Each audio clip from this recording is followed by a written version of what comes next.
நமது கலாச்சாரம், நமது பண்பாடு எப்போதும் நம்முடன் நீடித்து இருக்கும். சப்ஸ்கிரைப் திலக்.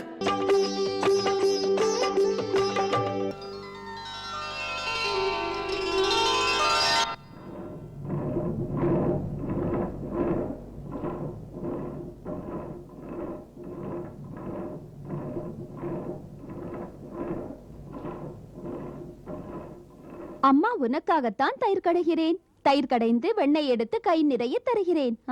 இஷ்டம் போல தின்னு.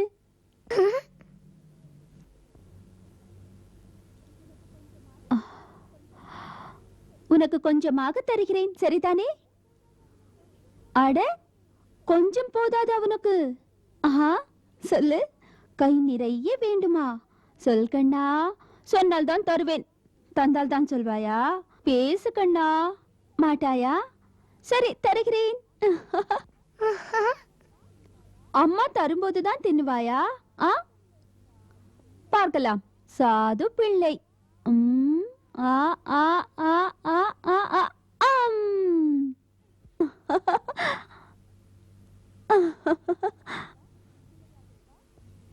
சுவையாக இருக்கா? இன்னும் தரவா? இந்தா. ஆ ஆ ஆ தின்னு தின்னு தருவேன்.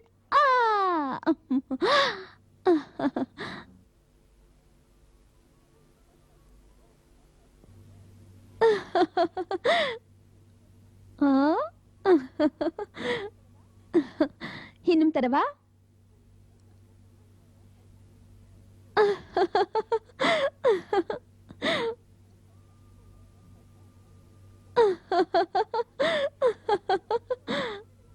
அட, கொடுத்ததெல்லாம் உனக்கு போதாதா?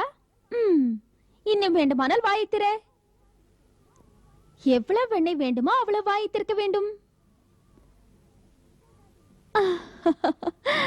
இது போதாது. இதுவும் போதாது. இவ்வளவு வெண்ணெய் வேண்டுமா? சரி, தருகிறேன்.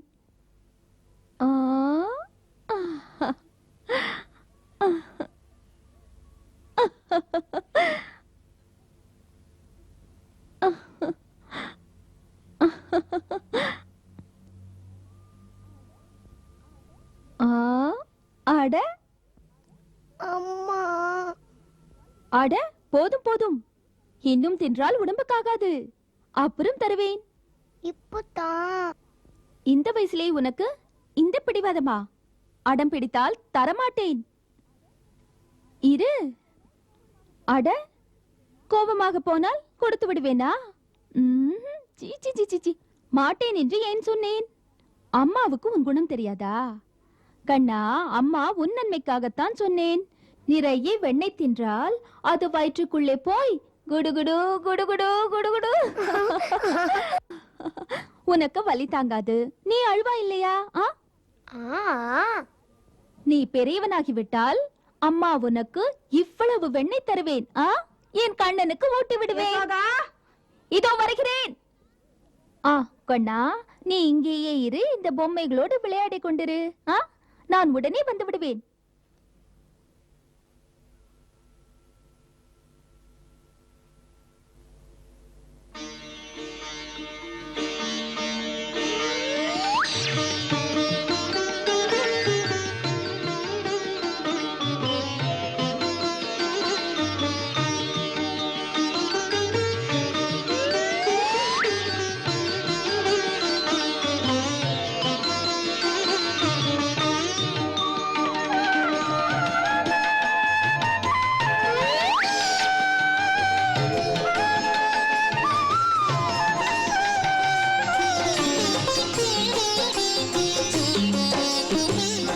கண்ணனின் சின்ன கையினில் வெண்ணெய்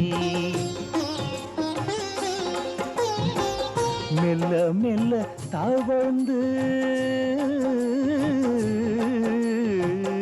மெல்ல மெல்ல தவழ்ந்து செல்லும் குழந்தை. கண்ணனின் சின்ன கையினில் வெண்ணெய்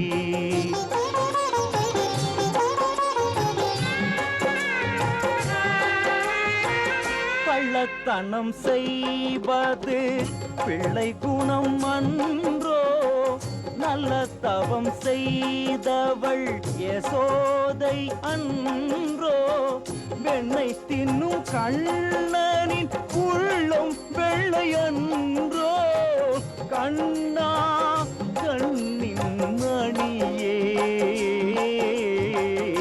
கண்ணனின் சின்ன கையினில் வெண்ணை.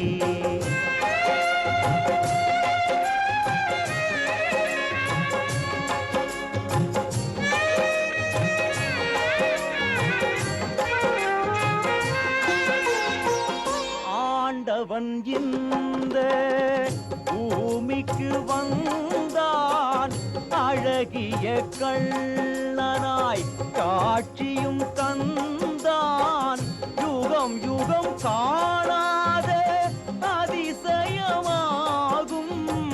புவனம் மயங்கும் கிருஷ்ணாவதாரம், கண்ணனின் சின்ன கையினில் வெண்ணை, கண்ணனின் சின்ன கையினில் வெண்ணை.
கண்ணா வெண்ணை திருடா,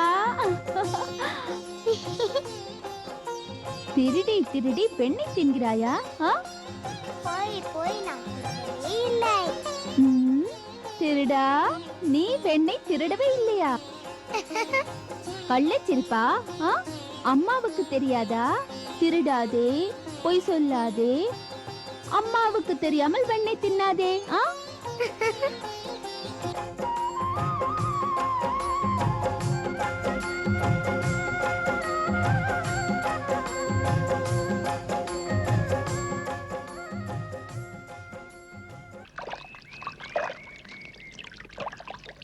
முதல் தடவையாக நதிக்கரைக்கு வருகிறாய் இல்லையா கண்ணா? ஜலக்கரை, ஜாக்கிரதையாக இருக்க வேண்டும். என்ன கண்ணா, குளிக்கிறாயா? வேண்டாம், தண்ணீர் ஜில்லென்று இருக்கும்.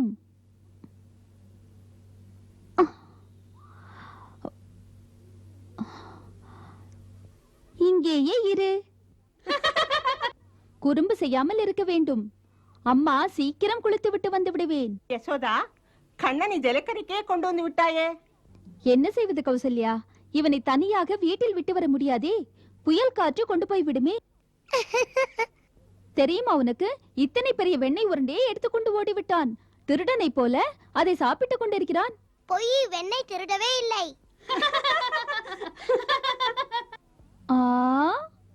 ஆஹா, நீ வெண்ணெயை திருடவே இல்லை, நான் தான் போய் சொன்னேன். கௌரி, இவனுக்கு வெண்ணெயே பிடிக்காது.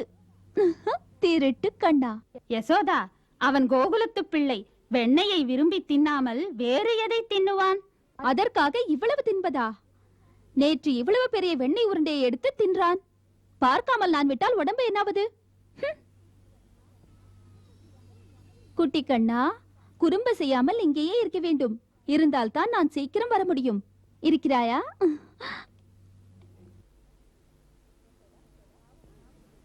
யசோதா, பாவமா இருக்கிறது கண்ணனை பார்த்தால். முதலாக கண்ணனை இங்கே கொண்டு வந்து அரட்டி மிரட்டில் மண்ணில் உட்கார வைத்திருக்கிறாயே. எனக்கு இப்படி ஒரு அம்மா இருந்தால் அவளுக்கு நடப்பதே வேறு. சீதா, என் பிள்ளை சாது பிள்ளை இல்லை. உனக்கு இவன் குணம் தெரியாது. வெண்ணெய் பானையை உடைப்பதுதான் இவனுக்கு வேலை. உடைக்கட்டுமே. உன் செல்ல பிள்ளைதானே, தினம் ஒரு பானை உடைத்தாலும் நந்தகோபருக்கு நஷ்டம் வந்து விடாது. உடைப்பாயாடா கண்ணா, நீ வெண்ணெய் பானையை உடைக்கத்தான் வேண்டும். செல்ல கண்ணன் சிரிக்கிறான், உடைத்து விடுவான். பேசினால் உன்னோடு அனுப்பி விடுவேன் உன் பானையை உடைக்க. சரி, தாராளமாக. அவன் கையால் உடைக்க என் வீட்டில் 100 பானை வைத்திருக்கிறேன். அதற்கு ஈடாக உன் பிள்ளை இருக்க வேண்டும் என்னுடன். சம்மதமா? இல்லையடி அம்மா, இது தாராளம் இல்லை, வியாபாரம். 100 பானைக்கு விலையாக என் பிள்ளையை நான் கொடுப்பதோ?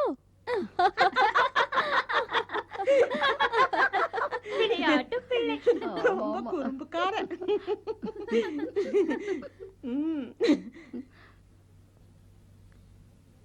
புறப்பட்டீர்களா? வருகிறேன். சரி.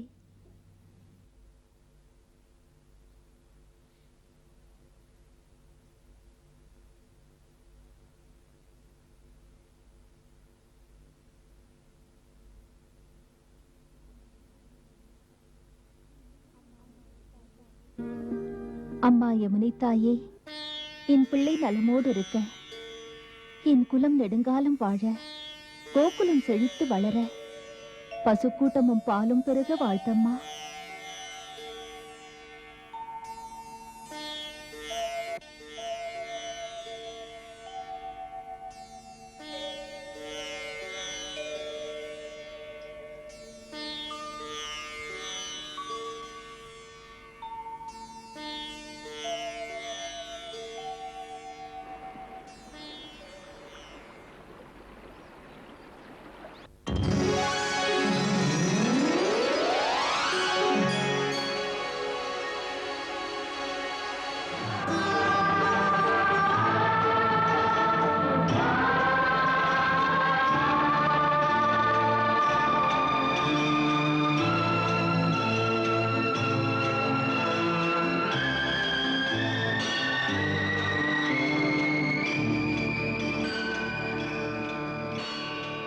பிரபு, தங்கள் சேவகி பூமாதேவியின் வணக்கத்தை ஏற்றுக்கொள்ளுங்கள்.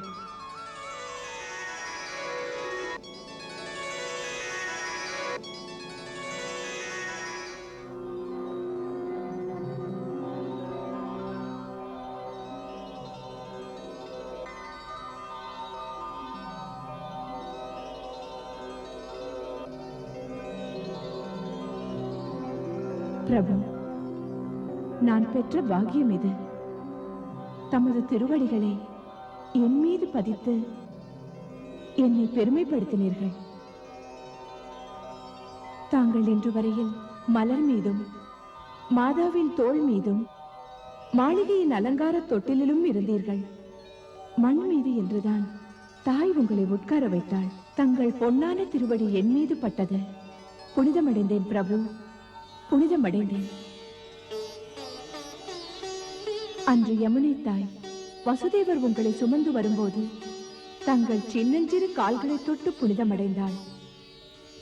பொறுத்திருந்த எனக்கு புனிதமான நாள் இது. தங்களை பார்க்க கிடைத்தது என் பாக்கியம் தானே. நன்றி பெருக்கினேன், மனம் நெகிழ்ந்து கேட்கிறேன். பிரபுவுக்கு நான் என்ன செய்ய வேண்டும்? பூமி என்றாலே மண் என்றுதான் நினைக்கிறார்கள். மண் என்ற நான் என்ன தருவது? ஏ பூமி தாயே, பொறுமை என்ற சொல்லுக்கு பொருத்தமானவள் நீதான் அம்மா. உனது மடி மீது நல்லவரும் வாழ்கிறார்கள், நலம் கெடுக்கும் சுயநலவாதியான நயவஞ்சகரும் வாழ்கிறார்கள். ஒரு சிலர் மண்ணை வளமாக்கி மனித குலத்தை வாழ வைக்கிறார்கள். ஒரு சிலர் தாங்கள் வாழ அடுத்தவரை இரத்தம் சிந்த வைக்கிறார்கள். பொறுமை எனும் நீ அனைவரையும் தாங்கிக் கொள்கிறாய், அனைவருக்கும் வாழ வளம் தருகிறாய். நிலத்தை உழுபவன் மூலமாக நெல்லாக வந்து அன்னமளிக்கிறாய், பஞ்சாக வந்து உடை கொடுக்கிறாய். அன்னை என்பவள் நல்ல மகனையும் கெட்ட மகனையும் பேதமில்லாமல் பார்ப்பவள். அன்னை தண்டிக்க மாட்டாள், கண்டிப்பாள். அதனால் அம்மா, மண் என்ற நீ அன்புமயமானவள். நான் அமர்ந்து கொள்ள இதைவிட உயர்ந்த இடம் ஏது? இந்த மண், இந்த மண் எனக்கு பொன்னை விட மிகவும் உயர்ந்ததம்மா. ஆமம்மா, மண்ணை நீ எனக்கு தந்த அமுதமாக நான் எடுத்துக்கொள்கிறேன்.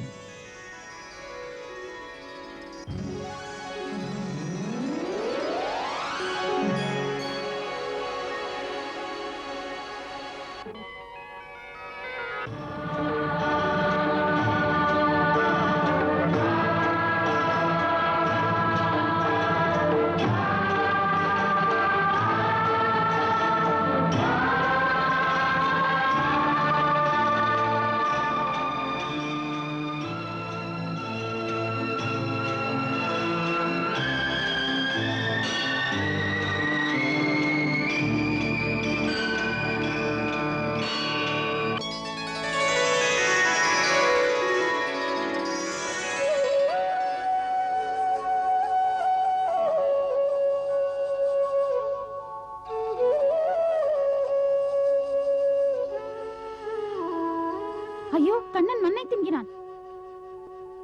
யசோதா யசோதா, கண்ணன் அள்ளி அள்ளி மண்ணை தின்கிறான். என் கண்ணனா?